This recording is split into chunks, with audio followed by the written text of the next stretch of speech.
আগামীকালের দৈনিক রাশিফল নিয়ে বিস্তারিত আলোচনা করব ১২টি রাশির ভালো এবং মন্দ নিয়ে। এটা অতি পরিচিত প্রোগ্রাম। প্রত্যেকটা দিন আমি দৈনিক রাশিফল নিয়ে আলোচনা করি আপনাদেরই অ্যালার্ট করার জন্য।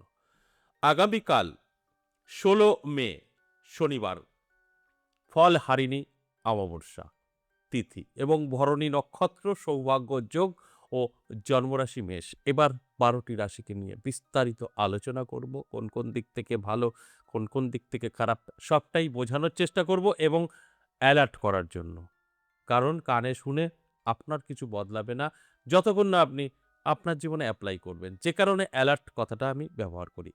আগামীকাল ৩ রাশির জাতক-জাতিকাদের অর্থপ্রাপ্তি যোগে ভাগ্য বদলাতে পারে। ৪ রাশির অবশ্যই কোনো শুভ খবর এবং আটকে থাকা কাজ ক্লিয়ার হতে পারে। আর ৫ টা রাশি অবশ্যই সাবধান থাকতে বলব। আমি তো বিস্তারিত আলোচনা করব, বোঝানোর চেষ্টা করবই। সঙ্গে থাকলে আরো অনেক কিছু জানতে পারবেন। আগামীকালের রাহুকাল সময়, যেটা আমরা অশুভ সময় বলি, এবং শুভ সময়, লাকি নাম্বার, বেশ কিছু জাতক-জাতিকাদের কাজে আসবে। তাই সঙ্গে থাকার অনুরোধ রইল। থাকলে অনেক কিছু জানা বা বোঝার কিন্তু আছে। কারণ প্রত্যেকটা দিন আমাদের প্রত্যেকেরই ভালো হতে পারে না, আবার প্রত্যেকেরই খারাপ হতে পারে না। ভালো হবে, খারাপ হবে, এইভাবেই আমাদের জীবন চলবে। তাই আপনি আগে থেকে জানতে পারবেন কি হবে, কতটা ভালো, কতটা খারাপ, কোন দিক থেকে আপনি অ্যালার্ট থাকবেন, এগুলো আমি চেষ্টা করব আপনাদের বোঝানোর, ধারণা দেব। তারপরে আপনারা এই আলোচনাগুলো শুনে নিজেদের জীবনে এপ্লাই করবেন। সেখান থেকে সফলতা 100% থাকবে। আপনি যদি জানতে পারেন আপনার খারাপ কিছু অপেক্ষা করছে, তাহলে আপনি সতর্ক হতে পারবেন। খারাপটা হবে না। আপনি যদি জানতে পারেন আপনার ভালো কিছু অপেক্ষা করছে, কিছু প্রাপ্তি করতে পারে, কেউ অর্থ দিতে পারে, কোনো সুযোগ আসতে পারে। যদি আপনি জানতে পারেন, আপনি সেইভাবে তৈরি থাকবেন। কেউ কোনো বলার সুযোগ, যদি আপনার মনে হয় যে না এটা উনি তো ভালো বলল, আমার জন্য ভালো, সঙ্গে, সঙ্গে সেটা আপনি ক্যাচ করতে পারবেন। সেটা আপনার জীবনে এপ্লাই করলে সেখান থেকে দ্রুত গতিতে আপনার জীবনে উন্নতি হতে পারে। তাই সেই জানানোর চেষ্টাটা আমি করি। যে কথাটা বলি অ্যালার্ট করা। আপনি অ্যালার্ট থাকলে লাভবান, অ্যালার্ট না থাকলে কিচ্ছু লাভবান না। অবশ্যই আলোচনা করব, বোঝানোর চেষ্টা করব। তার আগে আমার সাথে কিভাবে যোগাযোগ করবেন সেই বিষয়টা একটু বলি। নমস্কার, জয় মা কামাখ্যা, জয় মা তারা। যারা ভীষণভাবে বিপদে আছেন, কি করবেন বুঝে উঠতে পারছেন না, বহু জায়গায় গিয়েও আপনার সমাধান হয়নি, বলব একবার হলেও সাক্ষাৎ করতে পারেন। ২টো জায়গায় আমাকে পাবেন। তারাপীঠ এবং আমার নিজের মন্দির ১০ মহাবিদ্যা কালীবাড়ি। ১০ মহাবিদ্যা কালীবাড়ি আমি প্রত্যেক সপ্তাহে ৩ দিন থাকছি, সোমবার, মঙ্গলবার, বুধবার। আর তারাপীঠ অমাবস্যা পূর্ণিমায়। তবে এই মে মাসে ২৩ তারিখ তারাপীঠ থাকছি। ২৩ তারিখ তারাপীঠ যারা আমার সঙ্গে সাক্ষাৎ করতে চাইছেন, স্ক্রিনে দেওয়া ৬২ নাম্বারটা সেভ করে নিন, ফোন করুন, ভালো-মন্দ বুঝে শুনে তারপরে নামটা লিখে দিন। যদি তারাপীঠ আসতে চান সেক্ষেত্রেও নাম লেখাতে পারেন। যদি আমার নিজের মন্দির ১০ মহাবিদ্যা কালীবাড়ি আসতে চান, সেখানেও নাম লেখাতে পারেন যে আমি অমুক দিন যাচ্ছি, আপনার নামটা লিখে নেবে। আর যদি মনে হয় আমি অনেক দূর থেকে দেখছি, এ নদিয়া বা বীরভূম যাওয়া সম্ভব না, সেক্ষেত্রেও কিন্তু প্রয়োজন যদি আপনার থাকে, আমার সাথে সাক্ষাৎ করতে পারবেন। অনলাইন চালু আছে। অনলাইন আর অফলাইন আপনার ক্ষেত্রে দুটোই সেম। আপনি বাড়িতে বসেও আপনার সমস্যার সমাধান করতে পারবেন আমার সাথে আলোচনার মাধ্যমে। সেটা কিন্তু সম্পূর্ণ অনলাইনের মাধ্যমে সম্ভব। আর যদি মনে হয় না আমি সামনাসামনি আসবো, সেটা তো অবশ্যই আসতে পারেন। সোমবার, মঙ্গলবার, বুধবার আমার সাথে সাক্ষাৎ করতে পারেন বা তারাপীঠেও সাক্ষাৎ করতে পারেন। সেটা বিস্তারিত জেনে নেবেন ৬২ নাম্বারটা সেভ করে নিয়ে কল করে। আর যদি মনে হয় যে না, আমি তারাপীঠ আসবো আমার কিছু কাজ করানোর জন্য, অমাবস্যা পূর্ণিমায় তারাপীঠ মহাশ্মশানে পেয়ে যাবেন। সেখানে অবশ্যই তন্ত্রের কাজই করা হয়। মারণ, উচ্চাটন, শত্রু দমন, বশীকরণ, বিচ্ছেদ, এই কাজগুলো। আর এই মাসে যদি আসতে চান তাহলে ২৩শে মে আমি থাকছি তারাপীঠ। এবার আসুন আজকের যে মূল আলোচনা।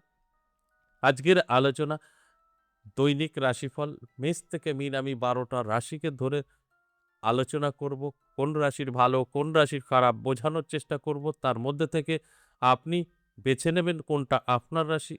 আমি আপনার সম্পর্কে ভালো না খারাপ বললাম, সেইভাবে নিজের জীবনে এপ্লাই করবেন।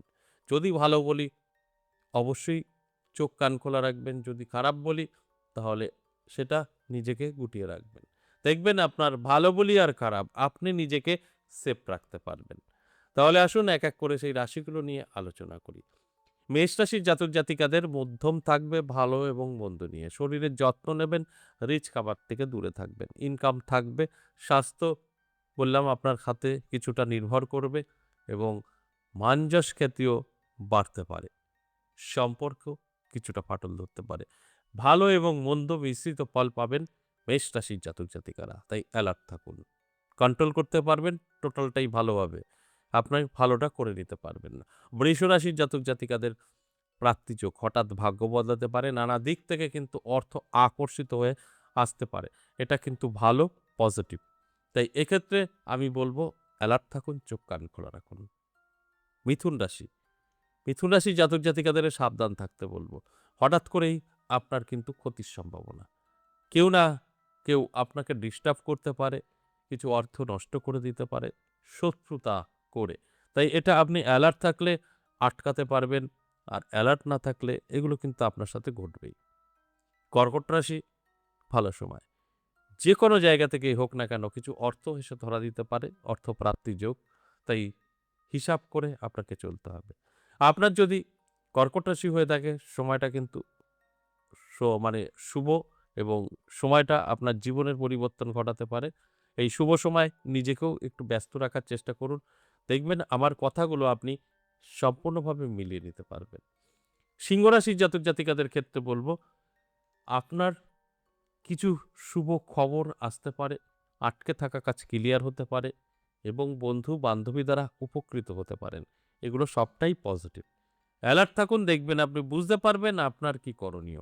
কন্যা রাশির জাতক জাতিকাদের ক্ষেত্রে বলব, আপনাকে অনেক হিসাব করে কথা বলতে হবে। আপনার মুখ আপনাকে পিছনে ফেলে দিতে পারে। তাই আপনার ভাষা, আপনার কথা এমন কারোর খারাপ লাগতে পারে যেখানে আপনি অনেকটা পিছিয়ে পড়তে পারেন। তাই মুখটাকে কন্ট্রোল করুন। আপনার সময় যথেষ্ট শুভ। শুধু নিজের ভাষাটাকে কন্ট্রোল করুন আগামীকালের জন্য। তুলা রাশির জাতক জাতিকাদের কিন্তু শুভ। সমস্ত জায়গা থেকে শুভ খবর আসতে পারে। নানাভাবে আপনি উপকৃত হতে পারেন। তাই আপনার জন্য অবশ্যই শুভ বলা যেতেই পারে। তবে আরো ভালো করে নিতে পারবেন আপনি যদি অ্যালার্ট থাকেন তো। বৃশ্চিক রাশির জাতক জাতিকাদের কিন্তু প্রাপ্তিযোগ। হঠাৎ ভাগ্য বদলাতে পারে। নানা দিক থেকে অর্থ এসে হাতে ধরা দিতে পারে। এর জন্য চোখ কান খোলা রাখতে হবে, অ্যালার্ট থাকতে হবে। তবেই কিন্তু আপনি আমার এই কথাগুলো মিলিয়ে নিতে পারবেন। যদি আপনার রাশি বৃশ্চিক হয়ে থাকে, আপনার জন্য যথেষ্ট পজিটিভ সময়। ধনু রাশির জাতক জাতিকাদের ক্ষেত্রে যদি বলি, তাহলে খুব একটা ভালো যাবে না। অশান্তি, ঝামেলা ফেঁসে যেতে পারেন। ব্যবসা মন্দা যেতে পারে। শত্রু আপনার কাছের কেউ শত্রু হতে পারে। সেখান থেকে আপনি অনেক কিছু থেকে পিছিয়ে পড়তে পারেন। তাই আমি বলব অবশ্যই সমস্ত দিকে খেয়াল করে চলার চেষ্টা করুন। নিজে সেফ থাকতে পারবেন। মকর রাশির জাতক জাতিকাদেরও কিন্তু মিশ্র ফল পাবেন।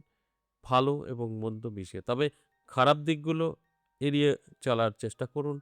ভালো থাকবেন। তা না হলে সমস্যা কিন্তু তৈরি হতে পারে। কারণ সময়টা আপনার ভালো মন্দ দিয়েই কিন্তু কাটবে। কুম্ভ রাশির জাতক জাতিকাদের এ যথেষ্ট শুভ সময়।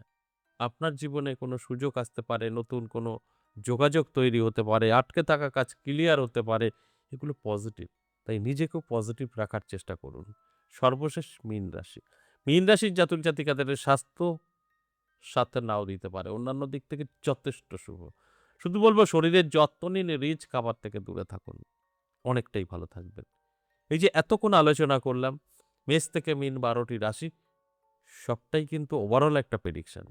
এখানে কারোর ব্যক্তিগত জন্মছক বা হস্তরেখা বিচার বিশ্লেষণ করে আলোচনা করা হয়নি। সেক্ষেত্রে আপনার সাথে মিলবেই, মানে প্রত্যেকের সাথে এটা বলা সম্ভব না। 50% অবশ্যই এর থেকে ফল পাবে, আর 50% খুব ভালো ফল পাবে না।